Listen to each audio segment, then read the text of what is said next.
Voilà, je laisse d'abord, je crois, la parole à Erwan, qui s'adresse à Louis Gaonard, 50 ans d'ordination cette année. C'était en 1953, 57 ans, que je suis entré au séminaire, qui se trouvait alors à l'époque à Quimper, à Nicilien. Il a été bâti pour des siècles, disait Monseigneur Duparc en l'inaugurant, en présence du futur Jean XXIII. S'il savait le pauvre Monseigneur Duparc aujourd'hui. Voilà, nous étions quelques 80 jeunes séminaristes présents. Une vingtaine étaient à l'extérieur, au service militaire, ou bien aux études dans d'autres lieux. Je ne vous raconterai pas d'histoire de séminaire, je vous raconterai simplement 4 piliers qui ont fait notre formation. D'abord, une formation, je dirais, humaine et fraternelle. Une première chose qui m'a frappé en arrivant au séminaire, c'est l'accueil reçu par les plus anciens. Dans ces grands couloirs du séminaire, nous étions jeuneaux à l'époque, 18 ans, perdus un petit peu, et accueillis justement par ces anciens. Je souligne cette première impression parce que la première impression que nous donnons risque de nous marquer par la suite. Toujours important. Alors, prêtres, nous sommes appelés à vivre ensemble, sans nous être choisis, et appelés à collaborer ensemble, malgré nos différences, pour un même Jésus-Christ dans un ministère qui nous est confié. Et puis, nous sommes appelés à nous soutenir mutuellement, avec amitié. Alors, cette vie communautaire, c'est d'abord un lieu important de formation. Les tempéraments sont différents, les dynamismes des uns et des autres sont différents, il faut faire avec. Alors, nous nous retrouvions par pays, par région du Finistère, nous nous retrouvions par bande, par cours. C'est le cours de 50 ans qui se trouve ici, quelques-uns d'entre eux. C'est aussi les équipes de partage. Et puis formation humaine encore, vous avez parlé du sport.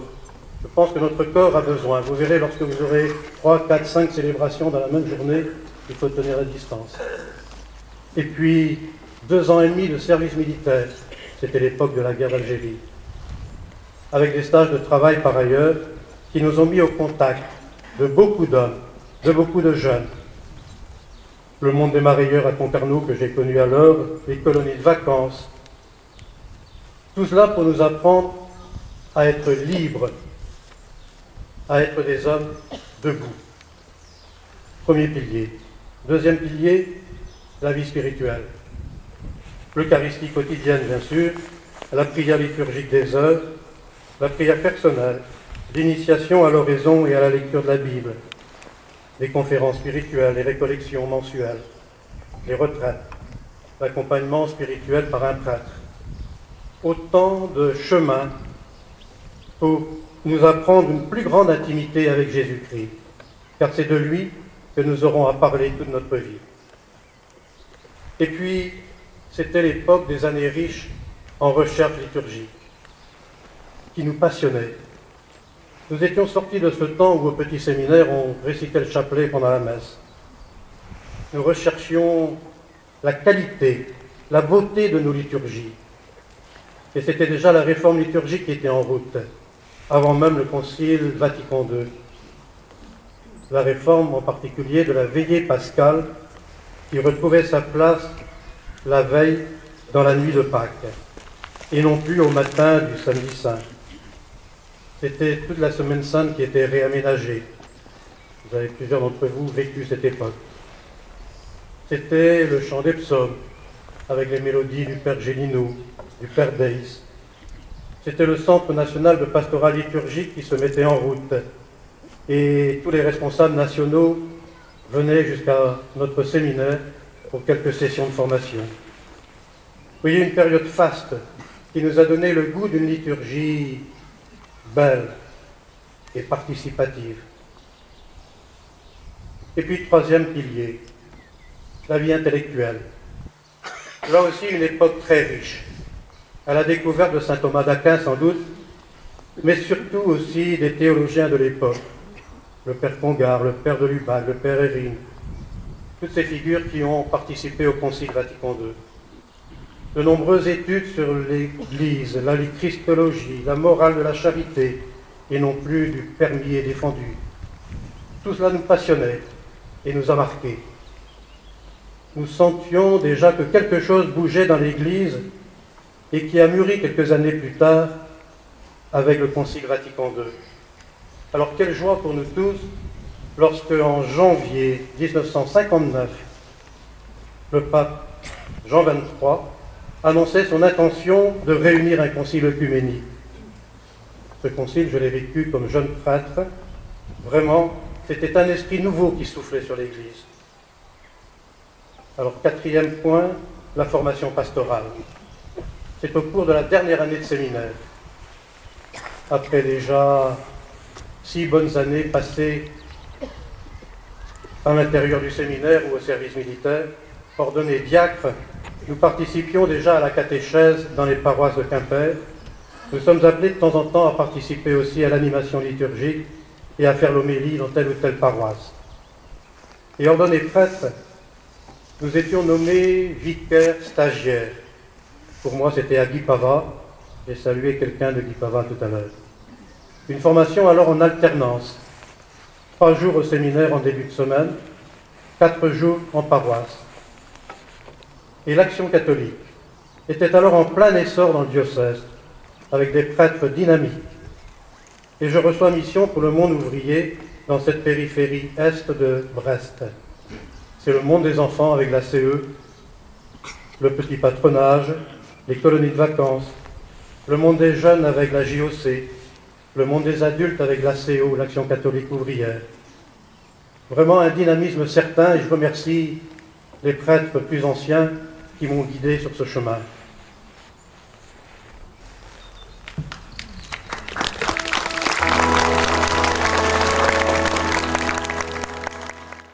Alain Costu, je crois, 40 ans de prêtrise cette année. Cher Père Costu, en évoquant votre expérience, pouvez-vous nous dire quelles ont été les grandes transformations du ministère de prêtre au cours des 40 dernières années?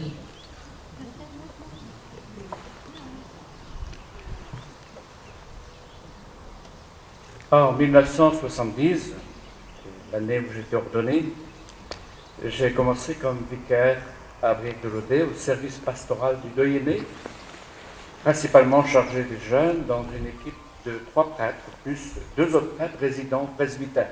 On était 5. Je prenais la suite d'un prêtre comme aumônier du MRJC, mouvement rural de jeunesse chrétienne.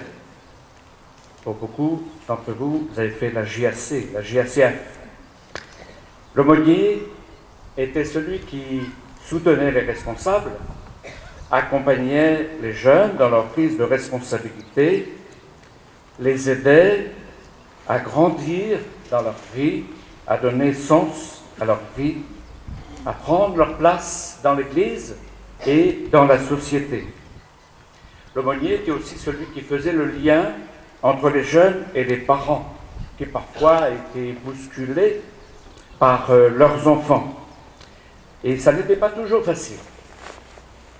On donnait beaucoup de place à la formation. Je me souviens de sessions avec le service de pastoral liturgique où on ouvrait les jeunes à la place du corps dans la liturgie, au sens des rites et des symboles. Il y avait de la créativité, au beau sens du terme, dans la liturgie. Et nous, les aumôniers, tous les lundis, nous nous retrouvions en équipe de partage de vie. Pour moi, c'était à Plébin. Et nous terminions par l'Eucharistie et ensuite un repas commun. Ensuite, j'ai été au service du MRJC national à Paris. Nous étions 3 prêtres à l'équipe nationale. Ça fait rêver aujourd'hui. Nous étions en quelque sorte l'interface entre la conférence épiscopale et l'équipe nationale. J'ai beaucoup apprécié de travailler avec le père Jean Abivin, à l'époque vicaire général du diocèse, et qui accompagnait le MRJC au nom de l'épiscopat avec Monseigneur Harlet, évêque auxiliaire d'Arras. Et ensuite, c'est Monseigneur Bavelu qui a poursuivi cette tâche, donc notre ancien évêque. Quand je suis revenu dans le diocèse en 82, j'ai continué cette tâche d'aumônier dans le Nord Finistère. J'ai été pendant 25 ans aumônier des jeunes. J'ai beaucoup aimé ce ministère d'accompagnement des jeunes. Les aider à grandir dans leur vie humaine et chrétienne est source de joie profonde. C'est une satisfaction légitime que d'en voir beaucoup assumer leurs responsabilités de parents chrétiens et de parents citoyens. Puis, j'ai eu 2 postes de curé. D'abord curé de Plavenec, donc une responsabilité territoriale. Mon souci a été de mobiliser les chrétiens pour vivre leur foi avec joie et sérieux. On était dans la période de réflexion sur la réorganisation du diocèse. Je faisais partie de la commission diocésaine. Que de réunions organisées sur le secteur pour faire passer le message. Les chrétiens ont bien coopéré pour mettre en place équipe pastorale, conseil pastoral, relais, équipe funérailles, équipe de visiteurs de malades. Je n'énumère pas tout. Entre-temps, j'avais rejoint une équipe de prêtres de la fraternité Charles de Foucault. Mon travail de prêtre avait changé. Je présidais une communauté. Je veillais à la communion de ses membres et aussi à leur ouverture. J'ouvrais des chantiers de mission. Mais en même temps, la structure ecclésiale me prenait plus de temps. Il m'était plus difficile de faire des visites gratuites, ce que j'aimais énormément. Le danger était réel qu'on surplombe la vie des gens, qu'on ne soit plus avec eux. Et je voulais faire passer le message que les chrétiens laïcs ne sont pas des aides aux prêtres, mais sont co-responsables avec l'évêque et les prêtres de l'Église, au nom de leur baptême. Puis, on m'a accordé une année sabbatique à la Cato à Paris. Une année appréciable pour se ressourcer intellectuellement et spirituellement. Après cela, j'ai eu une deuxième responsabilité territoriale comme curé de Morlaix. Et en même temps, on me demandait d'accompagner le service diocésain de pastoral familial, ayant également fait une formation sur les questions familiales à la Cato d'Angers. En arrivant à Morlaix, j'avais l'expérience de ma responsabilité à Plavenec. Il faut évidemment tenir compte de l'histoire, des mentalités. Morlaix n'est pas Plavenec et inversement. Mais ce qu'on demande aux prêtres, c'est toujours la même chose. D'abord, qu'il soit un croyant, capable de fortifier ses frères et sœurs, sincère, vrai, humble et bon. Ensuite, quelqu'un qui sache écouter, consulter, pour ensuite prendre les décisions les plus justes. Enfin, je dirais surtout, un homme de prière, qui sait en qui il a mis son espérance. En terminant, vous voyez que ça a évolué en fonction du contexte, mais aussi des responsabilités qu'on a eues.